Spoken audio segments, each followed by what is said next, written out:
Tak banyak yang tahu, satelit melayang-layang di angkasa adalah science fiction ciptaan Arthur C. Clarke. Satelit bukan karya saintis, tapi karya novelis. Satelit diluncurkan pertama kali tahun 1957, Sputnik. Itu yang dipropagandakan. Yang diam-diam dilakukan, dirahasiakan, dan tidak diumumkan adalah teknologi White Alice. Kita saksikan cuplikan dari Discovery News.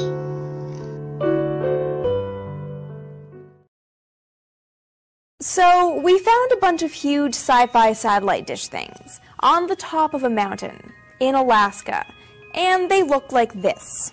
And we just figured out why they're there and what they do, and it's really weird.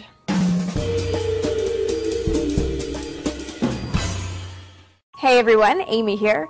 Our friends at Seeker went on a shoot to Alaska recently, and they came back with a story that we just had to tell on D News. It's about a huge, ambitious military project called White Alice. The US and Canadian Air Forces set up a series of radar listening posts along the Arctic Ocean, but they needed a way to relay information across the state, and fast. And that is where White Alice came in.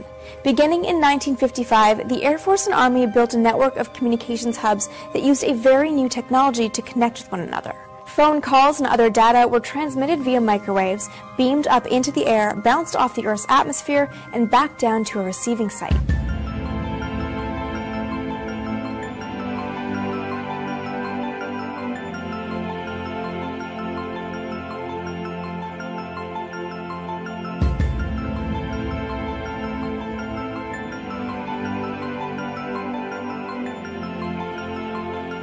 The process, called tropospheric scattering, had, and still has, a lot of advantages over other technologies.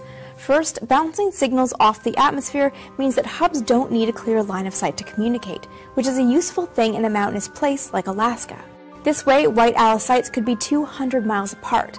The signal could also support multiple phone calls at the same time, something few other systems could manage. And, crucially for the military, it was secure. Once a signal is beamed out, it can only be received at one exact spot, making it next to impossible to intercept the signal along the way. Similar networks sprung up all around the world. The US even connected Hawaii to the Philippines through the Pacific Scatter system. But before White Alice was even complete, a new technology arrived to replace it. In 1957, the Soviets launched Sputnik, the world's first artificial satellite. Interestingly, White Alice remained in use until the late 70s as a civilian phone network. And today, the military still uses troposcattering networks here and there because they're still really secure. But this remains the era of satellites. And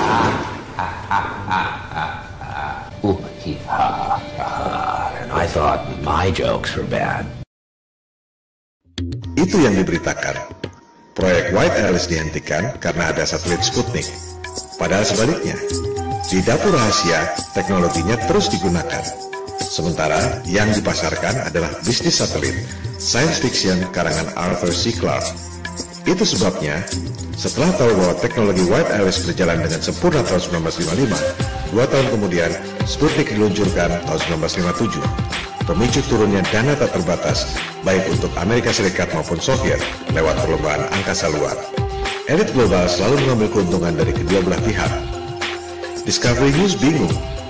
Baru tahu, ternyata ada teknologi canggih tahun 1955. Memantulkan sinyal ke langit bisa diterima di tempat yang jauh tanpa perlu satelit.